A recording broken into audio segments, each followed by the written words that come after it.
porque normalmente cuando nos llegan a la consulta las mujeres embarazadas, ya llevan un rato de estar, ya llevan un rato de estar embarazadas, es decir, puede ser que nos lleguen a la 20ª semana, a la 30 antes de parir, la noche que hay que operarlas, etcétera.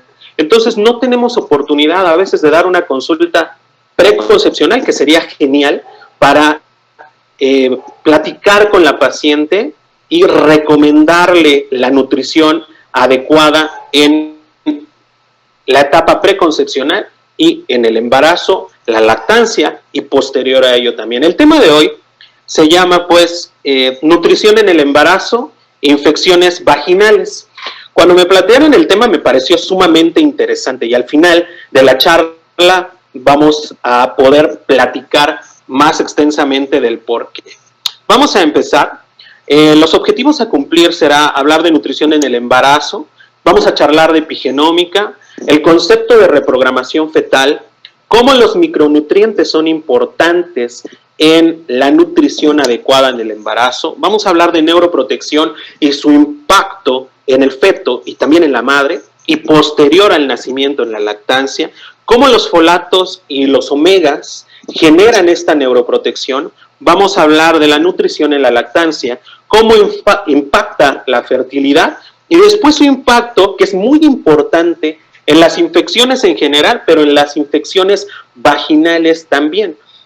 Hay muchos estudios acerca del cérvix y el epitelio vaginal donde comentan una defensa, una inmunología, una reacción innata, pero con la nutrición, obviamente, esta siempre será mejor y al final tendremos el espacio para preguntas y respuestas.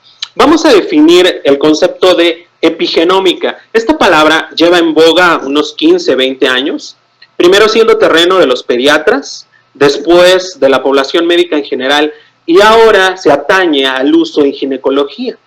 La epigenómica es el estudio de los rasgos hereditarios que no van a depender de los cambios en la secuencia del ADN, es decir, el ADN ahí está, pero va a cambiar su expresión dependiendo de cómo el ser vivo interaccione con su medio ambiente y del tipo de nutrición que lleve a lo largo de toda su vida.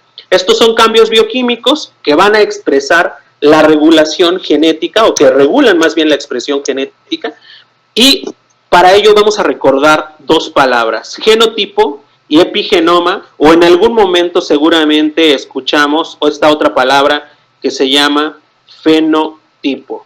El genotipo es pues el ADN y el epigenoma o fenotipo es la expresión de ese DNA, que puede ser en múltiples variables dependiendo de las circunstancias que atañan a cada ser vivo. Y estos pues rasgos hereditarios pueden heredarse obviamente a las siguientes generaciones y pueden ser reversibles. Para muestra un botón, tenemos esta imagen donde primero tenemos a una oruga, después esa oruga pasa a su etapa de capullo y finalmente va a transformarse en una mariposa. Mismo DNA, porque es el mismo ser vivo, con tres expresiones diferentes de ese DNA, es decir, tres fenotipos diferentes, tres epigenomas diferentes a lo largo de la vida de ese ser vivo. Tenemos otro ejemplo, tenemos una mórula, esa mórula finalmente dará origen a un feto, luego a un recién nacido, ese recién nacido crecerá, se desarrollará, dará origen a un adulto joven y finalmente a un adulto mayor. Si alguna vez se han reunido con sus excompañeros de la primaria o de los estudios iniciales, muchos los van a ver pues, no tan cambiados, otros muy cambiados, otros muy avejentados, decimos acá en México. Todo depende cómo hayan vivido su vida. Muchos de ellos, por ejemplo, tal vez tienen padres diabéticos o hipertensos, por lo tanto tienen la posibilidad de desarrollar esas dos patologías. ¿De qué va a depender? De cómo vivan su vida, cómo interaccionen con su medio ambiente, la nutrición y, por ejemplo, el ejercicio que ellos hagan para evitar que se desarrolle tal o cual enfermedad. Eso es la epigenómica, eso es la epigenética. la modificación en la expresión del ADN sin modificar la cadena tal cual. Muy bien. ¿Cuáles son los principales mecanismos epigenéticos? Los mecanismos que regulan la expresión del DNA. Uno de los principales es la metilación de la secuencia del ADN. Cuando el grupo metilo está unido a la cadena del DNA, esta cadena no se puede desdoblar y por lo tanto no se va a poder leer y no se va a expresar esa parte del ADN. Otro mecanismo de regulación son las histonas, que son las proteínas que le dan sostén y que también van a regular el desdoble de la cadena de ADN y la posible lectura o no de la cadena del ácido desoxirribonucleico. Y otros de ellos de suma importancia son los ARN no codificantes, es decir, cuando entra esta cadena de ARN, se para el desdoble de la cadena de DNA y ya no se lee, por lo tanto, no se va a expresar. Una de las primeras explicaciones de la regulación de la expresión genética la dio Mary Lyon en su hipótesis de la expresión o de la inactivación aleatoria del cromosoma X. Vamos a ver esto. Tenemos 3 gatos. Del lado izquierdo, un gato macho de color negro. Del lado derecho, un gato macho de color anaranjado. Y en medio, una gatita pinta. La expresión del color está grabada en estos seres vivos en el cromosoma X. Recordemos que para que se dé un varón, o bueno, un macho en este caso, necesitamos XY. Y para que se dé una hembra necesitamos XX, 2X, ¿no? Por eso decimos que las mujeres son más pornográficas que los hombres, porque tienen más X. No sé, he hecho un chascarrillo, pero eso nos va a permitir que no se nos olvide la expresión del cromosoma X. Entonces, si en la expresión del color en la hembra tenemos 2X, un tipo de color, un color va a quedar grabado en uno de los cromosomas y otro color va a quedar grabado en el otro cromosoma. De tal manera que se pueden expresar de manera aleatoria cada uno de esos colores. Por eso en medio tenemos una gatita pinta, una gata pinta. No así en el gato de color negro, porque nada más tiene un cromosoma X, solamente se expresa un color, y en el gato de color anaranjado solamente tiene un cromosoma X y por lo tanto solamente se expresa un color. De eso hay un sinfín de industrias farmacéuticas que se han basado en eso para poder desarrollar productos para las diferentes partes del cuerpo de la mujer, las diferentes partes de la piel del cuerpo de la mujer, porque la expresión y las características son diferentes, ¿no? Hay productos para la piel de la frente, de la nariz, de esta zona que creo que se llama en T, de los pómulos, etcétera. Y eso se debe a la diversa expresión de los 2 cromosomas X. Este es un cromosoma X expresado, que es la cromatina desdoblada, y acá tenemos un cromosoma X compactado, inactivo, que es el famosísimo cuerpo de Barr. Si podríamos tomar una microfotografía electrónica de la activación de un cromosoma X, la podríamos ver así. Las zonas rojas son las regiones metiladas. Recordemos que cuando el grupo metilo está adherido a la cadena de DNA no se puede leer, entonces las zonas rojas van a ser las zonas inactivas y las zonas verdes van a ser las zonas que se están leyendo, que se están expresando, las zonas activas.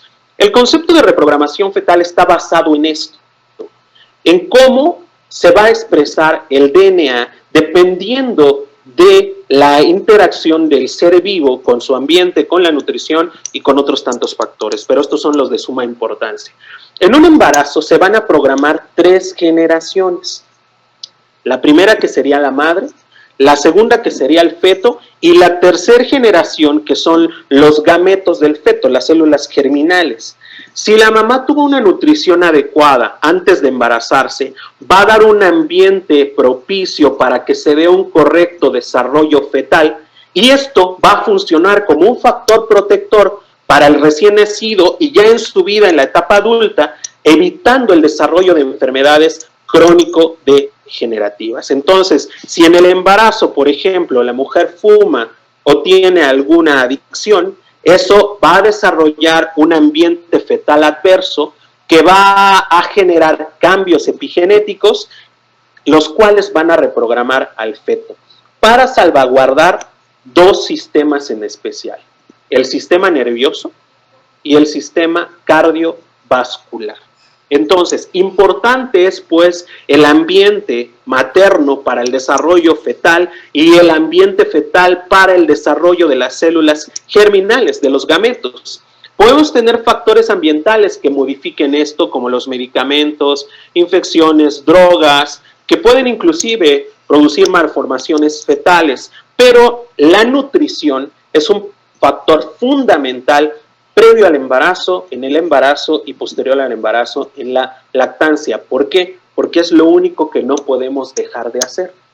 El ser humano a todo se acostumbra, de hecho es un dicho, a todo se acostumbra, menos a no comer. Entonces la nutrición es una oportunidad espectacular para dar beneficios a la mujer embarazada. Esto es de lo que hablábamos. Cuando el feto sufre desnutrición, in útero, por ejemplo, va a reprogramarse, lo cual puede tener como consecuencia el desarrollo de diversas enfermedades a lo largo de la vida, como diabetes, hipertensión, obesidad, síndrome de ovarios poliquísticos, etc. Hablando de los micronutrientes obviamente pueden funcionar como catalizadores, están en pequeñas concentraciones y tienen un impacto significativo en el metabolismo, en todos pues los procesos bioquímicos.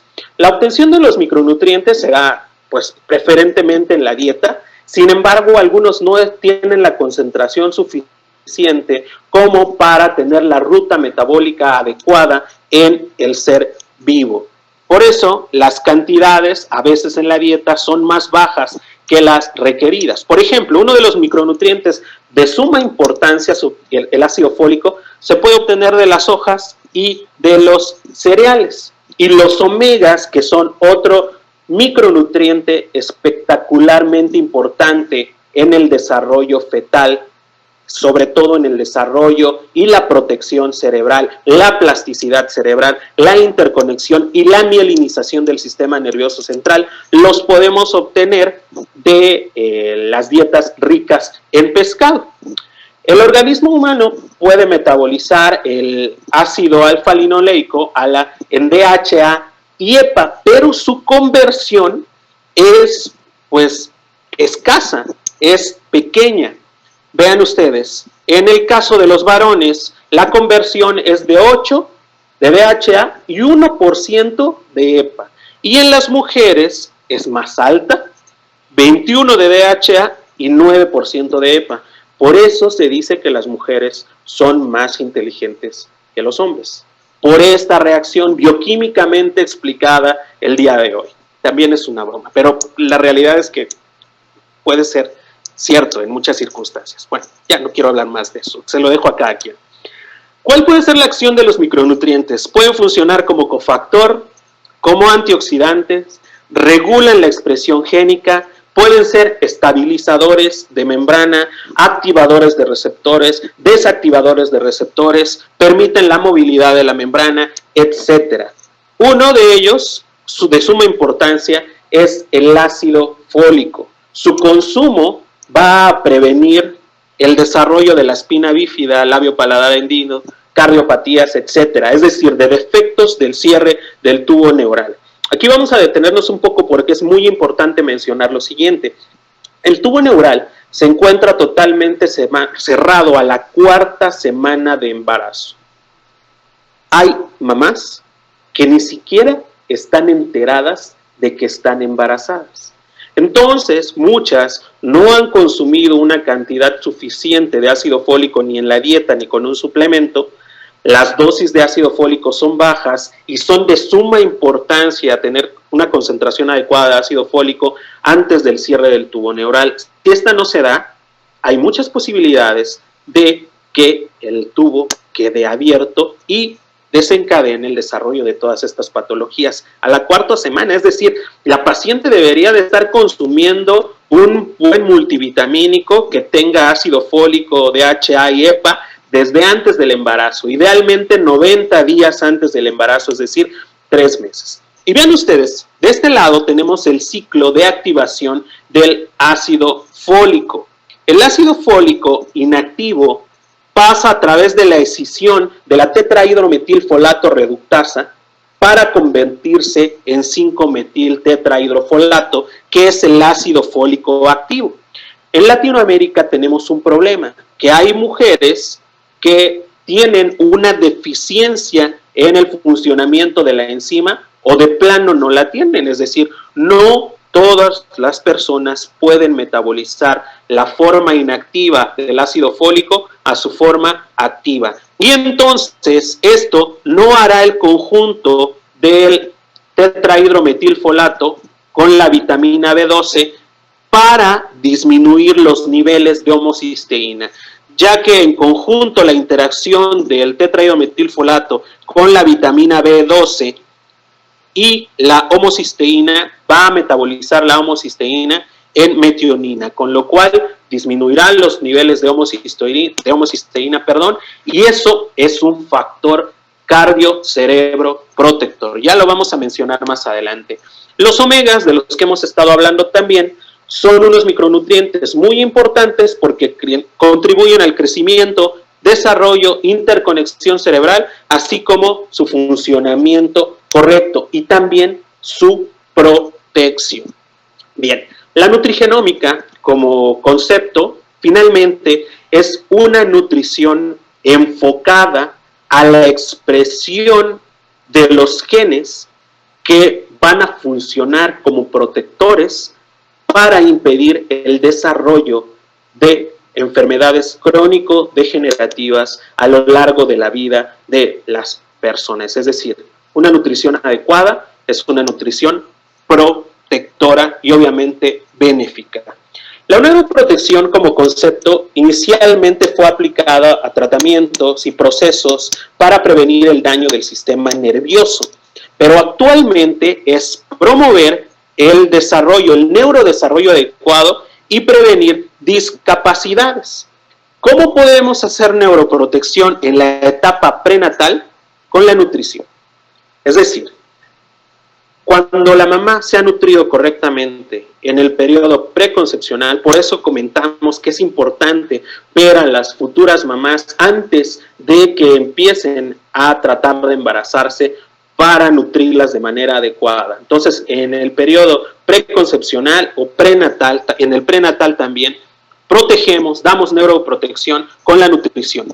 Y en el periodo postnatal, también con la nutrición, por ejemplo, en el periodo de la lactancia. Los micronutrientes y su efecto puede ser neuroprotector, neurotrófico, como nutriente, reducen el estrés oxidativo, pueden reducir la inflamación o coordinar la respuesta inflamatoria, también promueven procesos de curación y tienen actividad antidepresiva. El consumo de omegas inclusive llega a disminuir la posibilidad o la frecuencia de presentación de la depresión postparto. Estos son los periodos críticos en el desarrollo cerebral. Vamos a partir esta tabla en dos.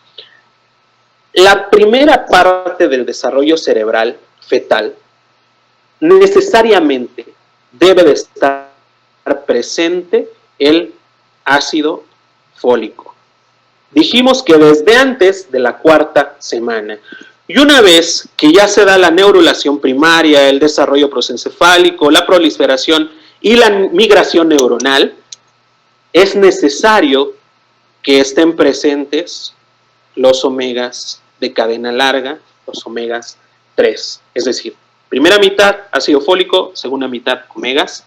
Sí, sin embargo, la concentración de uno va a potenciar la concentración del otro. Es decir, una concentración adecuada de ácido fólico nos va a coadyuvar para que los omegas estén en una concentración necesaria para funcionar metabólicamente de manera adecuada y viceversa. Entonces, estos son los periodos críticos, pues, del neurodesarrollo Veamos esta tabla, que es muy importante. En las primeras semanas, ya habíamos hablado que a la cuarta semana se da el cierre del tubo neural. Después se da la migración celular y se van desarrollando partes específicas del cerebro, como la vista, la escucha, la receptividad y el lenguaje receptivo, y después las funciones cognitivas superiores. Entonces, el consumo de estos dos micronutrientes previo al embarazo, durante las primeras semanas y en general durante todo el embarazo, nos da múltiples beneficios.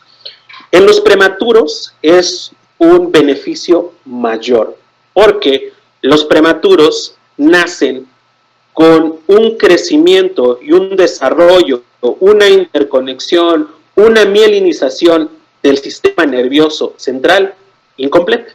Entonces, el hecho de un consumo adecuado de ácido fólico y de omegas va a funcionar como un factor protector, porque los prematuros tienen 4 veces más riesgo de trastornos del déficit de atención y 6 veces más riesgo de presentar trastornos del espectro autista. Entonces, es importante que la nutrición esté enfocada en reducir estos riesgos. La nutrición, pues, puede proteger, como habíamos platicado, coordina la respuesta inflamatoria hacia disminuir la probabilidad de infección o que la infección dure menos. Puede funcionar entonces como inmunomodulador, como antiinflamatorio y como neuroprotector o inclusive como neuroregenerador. Lo vamos a ver a continuación.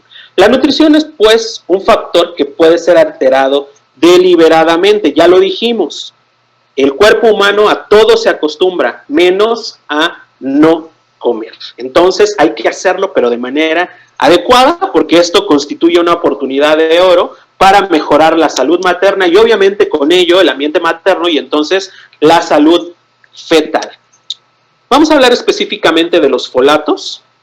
Los folatos son críticos entonces en la replicación y metilación del DNA, en la duplicación celular.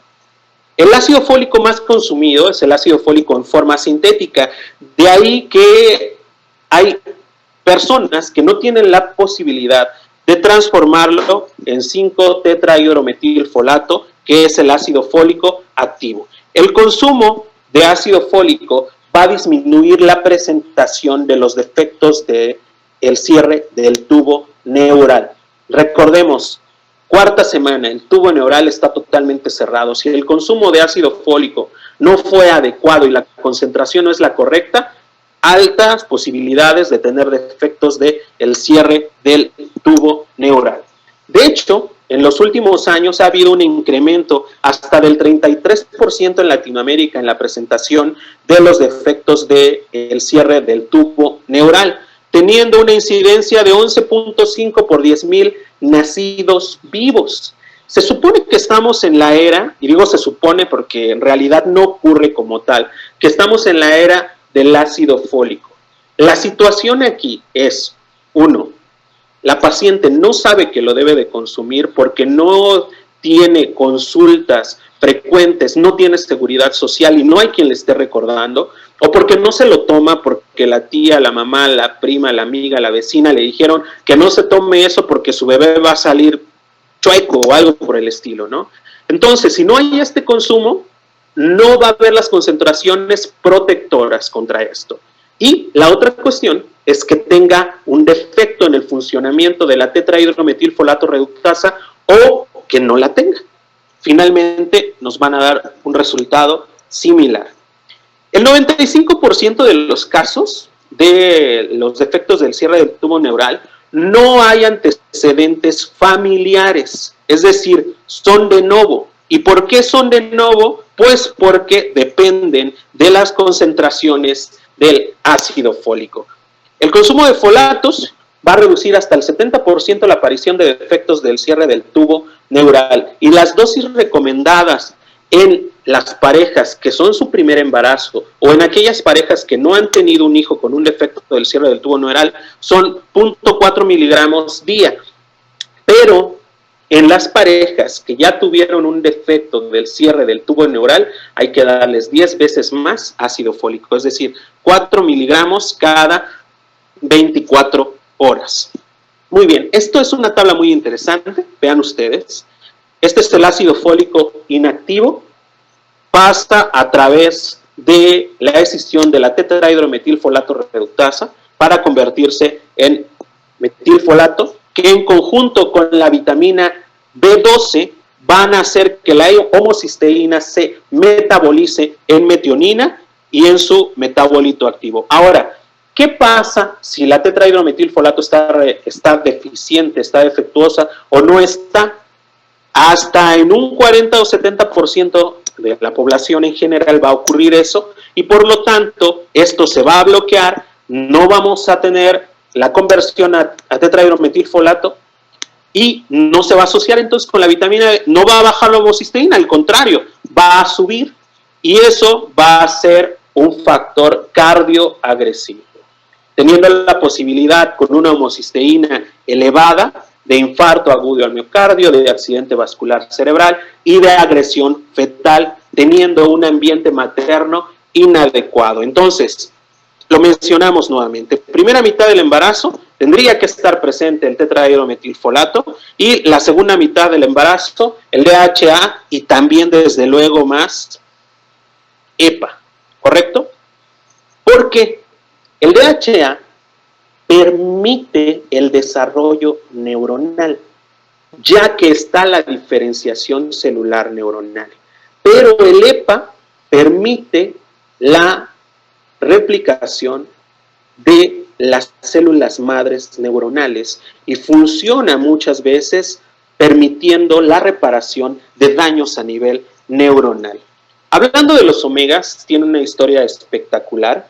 George y Mildred Burr en 1929 descubren los ácidos grasos esenciales, el linoleico y el alfa-linoleico, y después Hawk Sinclair en 1956 asocia la carencia de los ácidos grasos poliinsaturados con la aparición de enfermedades cardiovasculares, cáncer, diabetes mellitus, etc. Hay muchos estudios donde una dieta mediterránea, por ejemplo, hechos en Creta, en Japón y Groenlandia, que las dietas mediterráneas previenen enfermedades cardiovasculares, cáncer, porque tienen un mayor consumo de omegas 3, que es un factor protector, como lo hemos venido platicando. ¿Cómo ha cambiado la dieta del ser humano a través del tiempo? Vean ustedes, las grasas en general, en los últimos años, ha aumentado mucho el consumo de grasas trans, por ejemplo, y ha bajado el consumo de omegas 3. ¿Por qué? Porque los alimentos multiprocesados generalmente tienen una gran cantidad de grasa que no corresponde a los omegas. Y entonces eso va a tener un impacto contrario en la salud de las personas. Hablando de la nomenclatura de los omegas, tenemos los PUFAs, que son ácidos grasos poliinsaturados, los L-PUFAs, ácidos grasos poliinsaturados de cadena larga. Los ácidos grasos, los omega 6, su precursor es el ácido linoleico, y de los omegas 3, el precursor es el ácido alfa-linoleico y sus derivados no esenciales como el EPA y el DHA. Los omegas van a formar parte de las membranas celulares. Eso es de suma importancia porque van a participar en la movilidad de las membranas, modulan la función y activación de los receptores, así como la permeabilidad de las membranas y también su fusión, de suma importancia para el funcionamiento de los tejidos. DHA y EPA juegan papeles conjuntos e importantes en ciertos tejidos. Por ejemplo, el DHA, obviamente a nivel cerebral, también el EPA, en la vista, en la salud en general, en las articulaciones el EPA y en la salud cardiovascular también el EPA. Pero uno permite tener niveles adecuados de el otro. Por eso su consumo es importante en conjunto, no solamente DHA, sino también EPA. Ahora, acerca de la inflamación, los omega 6 son productos o son citoquinas proinflamatorias, y los omega 3 son citoquinas antiinflamatorias o que regulan de manera coordinada la respuesta inflamatoria. Entonces, ahorita, en la época que estamos viviendo, la respuesta inflamatoria debería de ser muy correcta ante este virus que nos ha puesto de cabeza al mundo y que sigue y sigue y sigue, ¿no? Entonces, sería importante tener una respuesta inflamatoria adecuada. Ahora, el cerebro, que es uno de los órganos que se salvaguardan, aunque exista una modificación en la nutrición, como ya lo vimos hace rato, y una reprogramación fetal con eso, porque el cerebro utiliza el 70 a 80% de la energía obtenida en la dieta del recién nacido. Y vean ustedes, el DHA y sus metabolitos son elevados en los tejidos de más alta demanda, es decir, a nivel cerebral. El EPA, del que hemos venido hablando ya hace un buen rato en la charla, va a aumentar los niveles de estas dos citoquinas, GES1 y GES2, que en el feto van a permitir la proliferación de células madre neurales, la división de células madres neurales que después se especializarán en células de la glía, en neuronas, etc. Y a su vez el DHA va a inhibir la producción de GES1 y GES2 momentáneamente para que estas células neurales que se están duplicando ahora sigan una línea de conversión hacia las neuronas, por ejemplo, o hacia las células de la glía. El DHA también previene la apoptosis neuronal. Es muy importante esto, porque así no se estarán muriendo nuestras neuronas. Y a partir de DHA se va a sintetizar la neuroprotectina D1, que se produce en el daño cerebral para que se induzca diferenciación de las células madres neurales. Como ya lo habíamos visto, el DHA permite que las células madres neurales se transformen ya en células neurales específicas. El EPA también, a partir del EPA, se producen unos ácidos grasos muy especiales que se llaman electrofílicos o EFOX, y estos van a reducir el estrés oxidativo y promueven la producción de óxido nítrico, factor cardio-cerebro-vascular protector.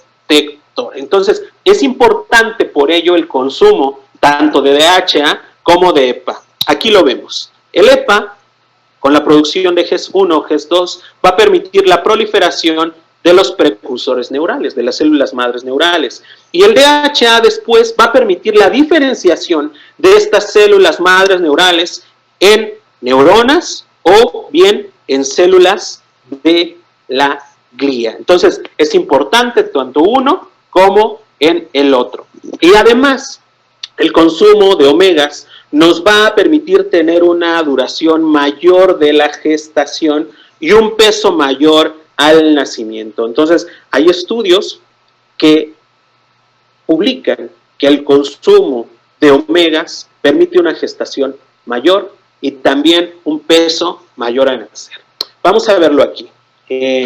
Los resultados de la suplementación con DHA en una cohorte de mujeres. Fueron 350 mujeres divididas en dos grupos. A un grupo se le administró placebo y a otro grupo se le administró DHA. El grupo de DHA solamente tuvo un 0.6% de nacidos de menos de 34 semanas y tuvo 3.9% de nacidos de menos de 2.500 gramos. Entonces, el consumo de omegas permite aumentar la duración de la gestación y también tener un peso mayor al nacimiento. La lactancia, de suma importancia, porque es la continuación de la nutrición correcta del recién nacido a través de la madre. Entonces, sigue siendo importante, pues, el ambiente materno, la nutrición materna, como consecuencia, va a tener una lactancia correcta, adecuada, funcional metabólicamente. Hay una teoría que dice que los primeros 1000 días, desde la concepción hasta los 2 años, son muy importantes en el desarrollo cognitivo. Entonces, un ambiente materno correcto durante el embarazo y después la lactancia nos va a llevar a muchos beneficios para los recién nacidos y los infantes. Este estudio sigue a lo largo de los primeros 4 años de vida a los recién nacidos de las madres que suplementaron con DHA y con EPA. Fueron un grupo de 340 mujeres, a 170 se les dieron aceite de maíz, que son ácido linoleico y alfa-linoleico, y 170 más recibieron hígado de bacalao que tiene DHA y EPA. 84 niños se evaluaron 4 años después, a los 4 años de edad, pues, y se les aplicaron diversas escalas de medición. Y el resultado fue este. El grupo del aceite de hígado de bacalao tuvo mayores puntuaciones en todos los rubros, pero fue más significativo en el procesamiento mental con una P de 0.049, una P significativa. Eso quiere decir, por algunas publicaciones, que la suplementación en el embarazo de la madre con DHA, con omegas 3, DHA y EPA, va a permitir un desarrollo cerebral correcto y eso dará como resultado que el IQ de los recién nacidos y de los infantes pueda ser mayor. Entonces, el consumo de omegas, como lo mencionamos hace un rato, va a favorecer, o más bien va a evitar, una alta frecuencia de presentación en la depresión postparto, que suele ser frecuente aquí en México y también en Latinoamérica. Respecto a la infertilidad, los omegas van a regular la maduración de los ovocitos, por eso es importante que estén presentes en la nutrición antes de la concepción. Van a activar las células de la granulosa y van a tener una activación de la proteína reguladora de la esteroidogénesis aguda, con ello permitiendo un desarrollo folicular correcto, pero no solamente el desarrollo folicular, sino también la maduración ovular. Hay casos donde nosotros vemos cuando hacemos reproducción asistida que los folículos están creciendo, entonces decimos, esto va bien.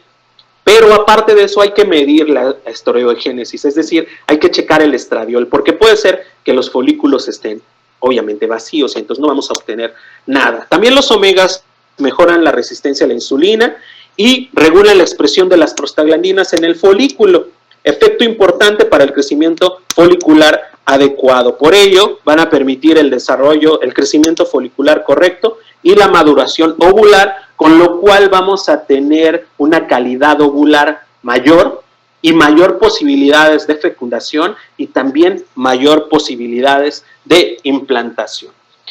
Los niveles o las concentraciones recomendadas del consumo de los omegas son entre los 200 y los 300 miligramos de manera adecuada. Y esto es muy importante.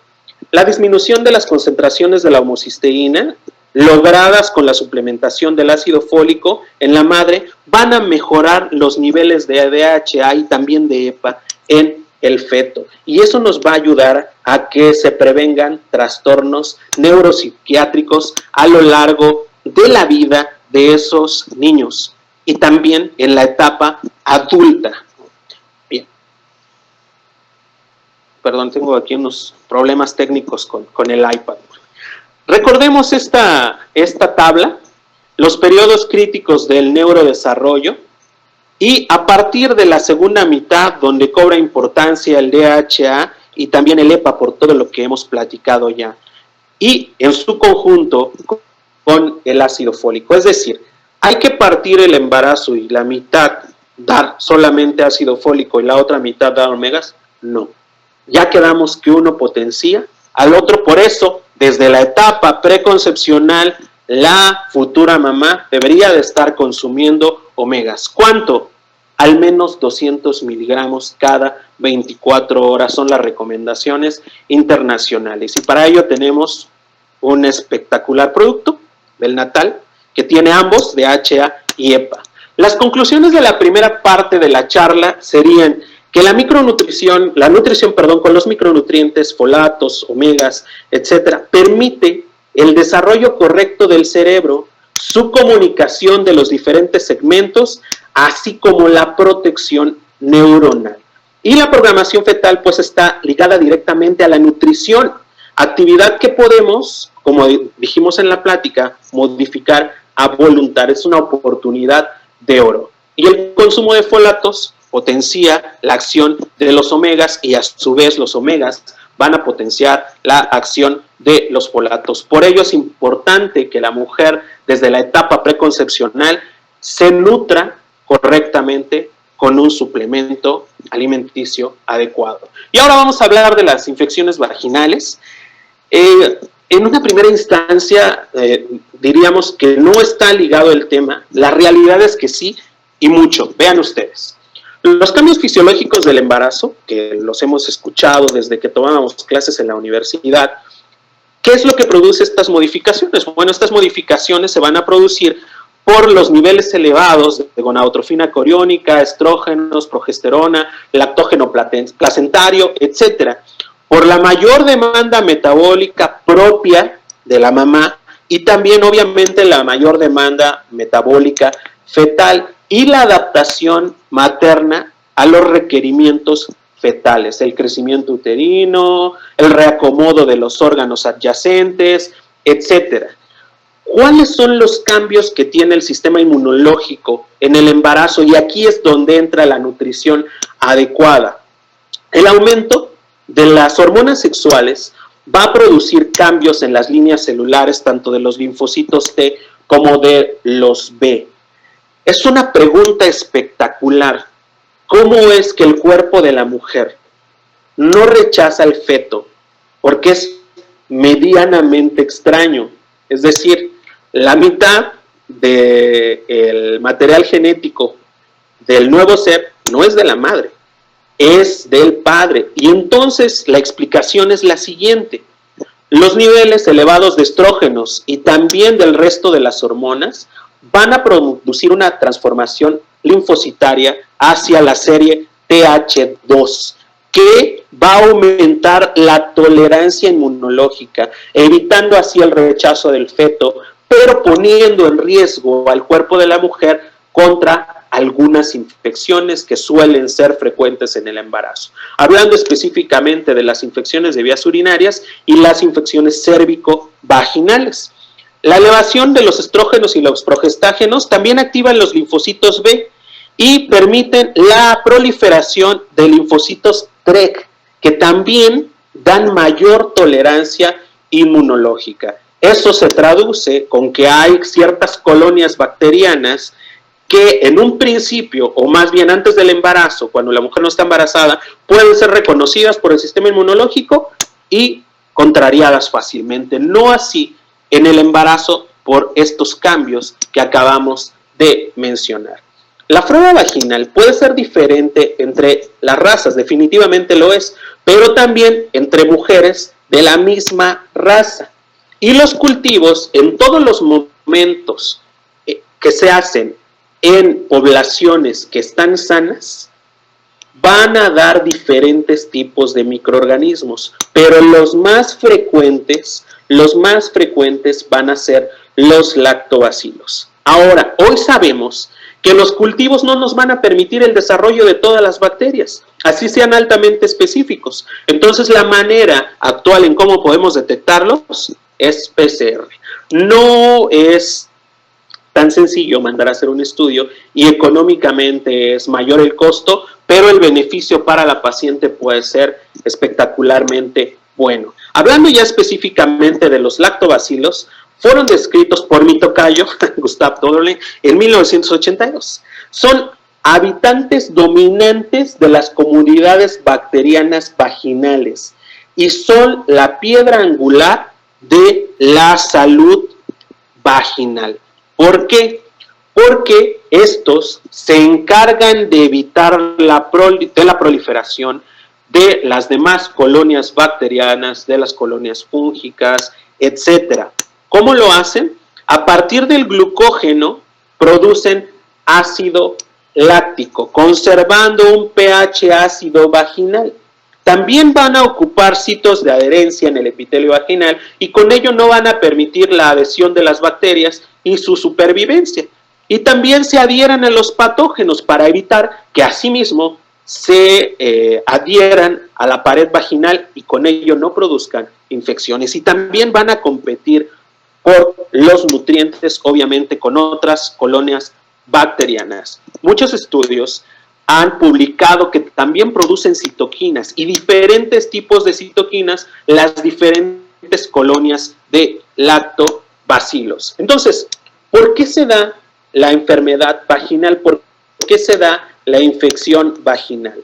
Por condiciones que alteran el equilibrio en las diversas colonias de bacterias y de demás posibles patógenos en la vagina.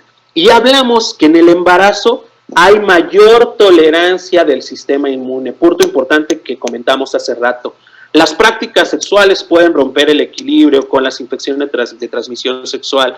La higiene vaginal, el uso de jabones, el uso de antibióticos, la anticoncepción y la terapia de reemplazo hormonal pueden también modificar las características del epitelio vaginal y con ello favorecer o evitar en algún momento la presentación de infecciones vaginales. Una de las condiciones más frecuentes de patología vaginal, es la vaginosis bacteriana, que está presente en un porcentaje en general del 20 a 25%. Es más frecuente cuando la mujer acude a una revisión por una infección.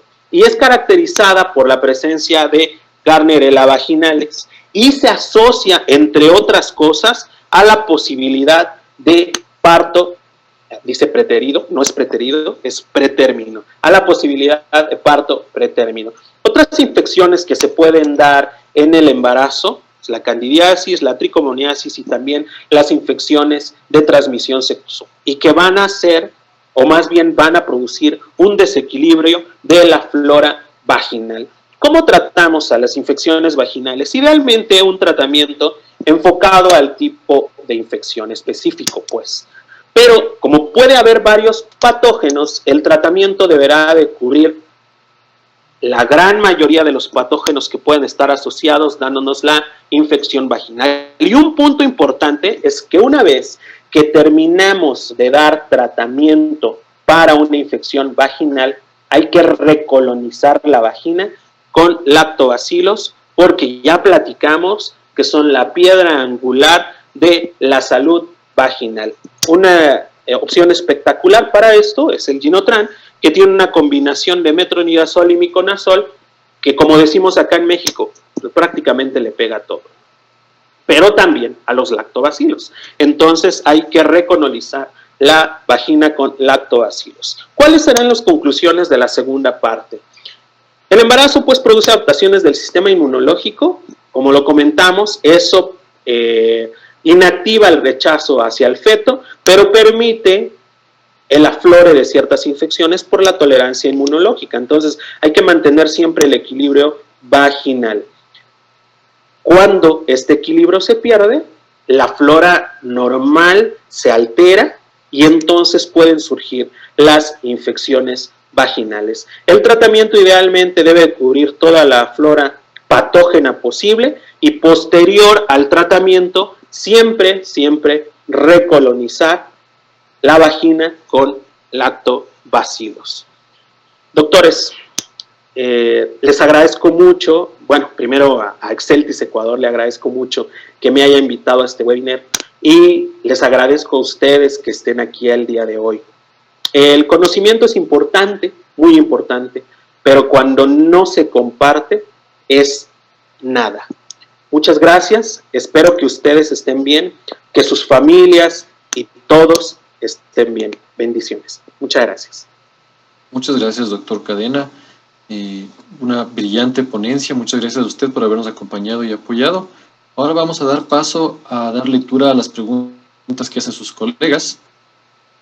El doctor Héctor Josué Fernández nos pregunta: ¿el uso de anticonvulsivantes en la madre en cuánto incide sobre la cantidad de folatos que debe consumir? Eso es una pregunta muy interesante y con jiribilla. Yo le diría depende de qué es lo que esté consumiendo la mamá. Si es carbamazepina,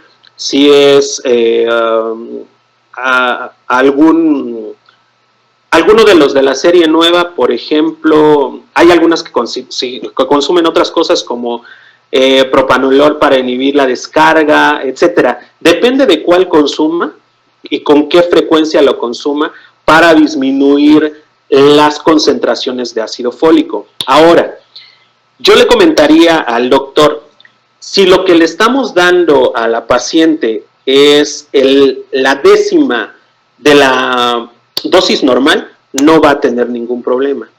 Pero si consume los anticonvulsivantes y una dosis estándar de 0.4 miligramos, lo ideal sería doblarle la dosis o hasta triplicarla. Es una pregunta, como les digo, muy interesante y que la he visto mucho en mis blogs de redes sociales, no solamente con estos medicamentos, sino con otros más. Las pacientes hoy en día buscan muchísima información en internet y le hacen unas preguntas que lo ponen, como decimos aquí en México, a parir melones, ¿no? Entonces, respecto a eso, doctor, depende mucho del tipo de anticonvulsivante que tome, si lo toma a diario, si lo toma cada 12 horas. Si me dice el nombre del anticonvulsivante específico, yo creo que le podría dar una cifra más acertada. Pero la realidad es que en esas pacientes, por ejemplo, o en otras que en algún momento antes de embarazarse consumieron, por ejemplo, metotrexato, a esas no hay que darles dosis estándar, a esas hay que darles al 10. Gracias, Manuel.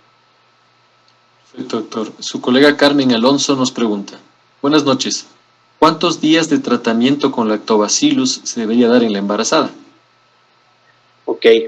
Depende de la presentación de los lactobacilos. Si estos están en cápsulas, hay que darlos en la mañana y en la noche al menos un mes. Y después de ese mes es suficiente. Hay algunas presentaciones, aquí en México, no sé si existan allá en Ecuador y en Perú, que son 2 cápsulas. Y esas cápsulas son de liberación prolongada. Uno la da hoy, por ejemplo, y la siguiente 3 días después, y con eso es más que suficiente para la protección. Importante es mencionarle a la paciente que las cápsulas son vía vaginal, no tomadas, porque ya me ha ocurrido que se las toman y regresan a las 2 semanas y me dice, doctor, me siento igual, y yo, no se les está poniendo vía vaginal, doctor, que no son tomadas, me decía, pues son cápsulas. A colación lo siguiente, José Manuel, en algún momento distintas farmacéuticas nos quisieron, es que no quiero decir la palabra, pero nos quisieron difundir la idea que los probióticos tomados favorecían la salud vaginal. Hay más de 1000 artículos publicados en el mundo donde dice que eso no es verdad, porque sería muy complicado que el intestino se pudiera juntar con la vagina, ¿no? Entonces, yo creo que solamente que se creara una fístula ahí, pero no pasaría eso, definitivamente no. Entonces, si es cápsulas cada 12 horas, por un mes, y con eso es más que suficiente. Ahora, necesito mencionar otra cosa, a colación de esto. Si le vamos a dar tratamiento a la mujer, también hay que darle tratamiento a la pareja, porque el hombre generalmente es portador asintomático. Ya me ha pasado en consultas donde uno le pregunta al otro, oye, ¿y tú no sientes nada? No, yo estoy sano, yo no tengo nada. Pero los hombres son portadores asintomáticos. Si no le damos tratamiento al varón, cuando reinicien las relaciones sexuales, seguramente reiniciará la infección en la mujer. Gracias. Su colega, la doctora Rabanal, pregunta, ¿cuál es la dosis de ácido fólico en pacientes con obesidad, embarazos gemelares o pacientes que consumen anticonvulsivantes? Bueno, esta última ya la contestó, pero ahora nos pregunto sobre pacientes obesas y embarazos gemelares. En el caso de las pacientes obesas, la dosis puede ser la ponderal, 0.4 miligramos, no hay alguna indicación para elevarla, no es así como, por ejemplo, los anticonceptivos. En un embarazo gemelar, fíjense, hay 2 publicaciones en el mundo que estudiaron esto, doctora, déjeme su correo para mandárselas, donde no es necesario doblar la dosis. Eso es un aspecto importante, o sea, podemos dar la misma dosis ponderal. Sí, y solo si el metabolismo sepamos que es correcto. Pero como no lo vamos a saber, lo ideal es dar el 1 al 10. Siempre el 1 al 10. Hay un artículo, bueno, varios, que mencionan la cantidad de ácido fólico que se debe de dar con más de 3 fetos. Y eso siempre va a ser al 10. En vez de 0.4 miligramos, 4 miligramos. Siempre, siempre, siempre. Para los colegas que practican la reproducción asistida y que en algún momento tengan un embarazo triple, por ejemplo, sí habría que dar más ácido fólico. Gracias. Creo que está apagado tu micrófono, Manuel. Perdón, ahí estamos. La doctora Susana Sánchez le felicita por su ponencia y pregunta. Gracias. Si el DHA disminuye la probabilidad de depresión postparto, sí, ¿cuánto tiempo yo debería seguir dándole multivitamínicos con DHA después del parto? Al menos toda la lactancia. Por lo menos durante toda la lactancia, porque como lo hablamos, es la continuación de la relación de la madre con el feto y también de la nutrición adecuada. Sigue siendo el ambiente materno el que está nutriendo al feto. Entonces, mientras mejor esté conservado, al recién nacido, le va a ir mucho mejor en todos los aspectos. Pero hablando específicamente de la depresión postparto, la mamá lo debe de tomar al menos toda la lactancia, al menos toda la lactancia. Muchas gracias, doctor. Su colega Sandra Franco de Viteri nos dice, las dosis recomendadas de 200 miligramos de omega 3, ¿cómo se traduce en cantidades alimentarias, por ejemplo, porciones de pescado? Esa es otra pregunta también muy interesante. Y esa pregunta me la hicieron cuando fui a Ecuador a dar la conferencia. Y le decía a la colega que me lo preguntó, depende de dónde venga el salmón, cómo fue criado, qué dosis se consuma, si tiene la piel o no, etc. La realidad es que varía muchísimo, ¿no? Para obtener una dosis de 50 miligramos, una concentración estable de 50 miligramos, al menos se deben de comer 300 gramos diarios de salmón, ¿no? Entonces, por eso es porque las cantidades de micronutrientes generalmente con la dieta regular son muy bajas, porque el metabolismo, como lo vimos, del ácido alfa-linoleico a DHA y EPA es muy bajo, y más bajo aún en los hombres, más alto en las mujeres. Por eso comentamos que generalmente se comenta que las mujeres son más inteligentes que nosotros los hombres. Su colega, el doctor Guillermo de la Cruz, nos pregunta, ¿en ese caso no sería recomendable hacer cultivo de flujo vaginal durante la gestación? Muy interesante. Sí, y solo sí, la colporrea, el flujo pues, nos traduce características patógenas. Y como comentamos, las características patógenas son prurito, mal olor, etc. Sin embargo, la clínica ayuda mucho en eso, entonces podemos detectar alguna posibilidad de infección vaginal. Y respecto hablando específicamente del cultivo, comentamos en el transcurso de la charla que no todos los cultivos nos van a permitir el desarrollo de ciertas bacterias, sobre todo hablando, por ejemplo, de clamidia. Hay que pedir cultivos especiales para clamidia y a veces ni los cultivos especiales para clamidia permiten el desarrollo de la clamidia. Es un factor de oro cuando nosotros vamos a hacer reproducción asistida. Necesitamos detectar clamidia, o bueno, más bien saber que no hay clamidia en el cuerpo de la futura paciente en la reproducción asistida. Entonces, los cultivos no nos van a traducir todo. Lo ideal sería que pudiéramos hacer a lo mejor PCR para estas, ¿no? Pero sí, es un medio o un modo de que podemos saber específicamente qué patógeno tenemos ahí. Pero finalmente en el tratamiento tendríamos que cubrir las posibilidades más frecuentes de los patógenos en las infecciones vaginales en el embarazo, que son más frecuentes, al igual que, por ejemplo, las urinarias. Perfecto, Gracias. Doctor. El doctor Grace pregunta, si la paciente gestante tiene infección por hongos, en este caso Candida albicans, ¿también se recomienda usar lactobacilos? Sí, por supuesto. Por supuesto. En el caso de los lactobacilos, la función que van a tener, por ejemplo, con los hongos, es que van a bloquear los sitios de adhesión hacia el epitelio vaginal.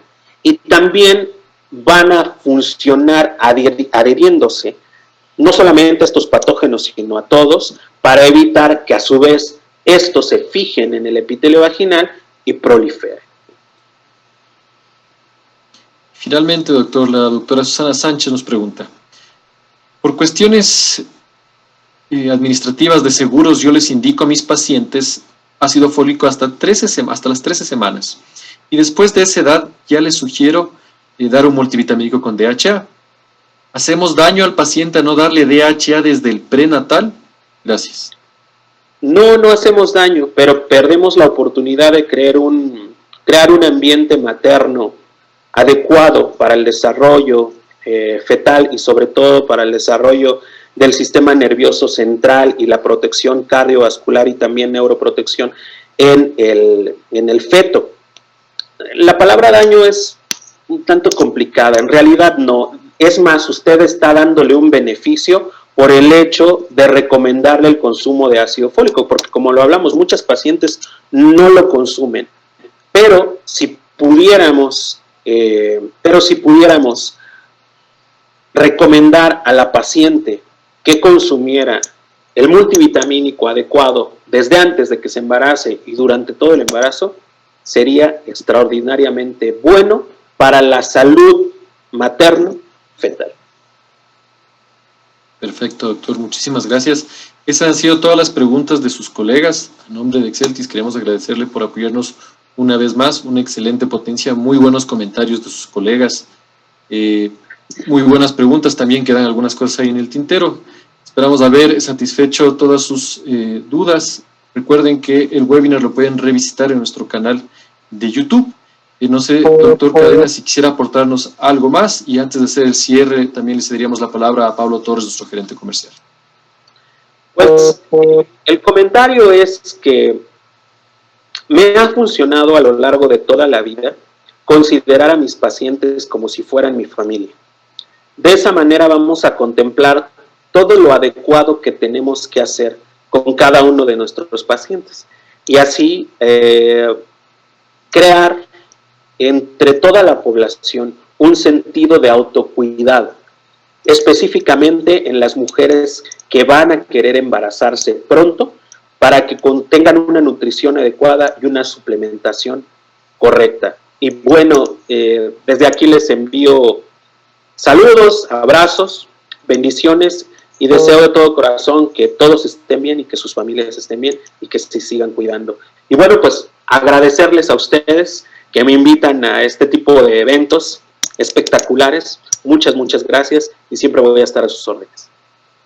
Muchas gracias, doctor. Gracias, Gustavo, por tu brillante ponencia en los dos temas. Muchas gracias a los médicos, tanto de... Gracias, Pablo. Que se conectaron desde Perú y de Ecuador.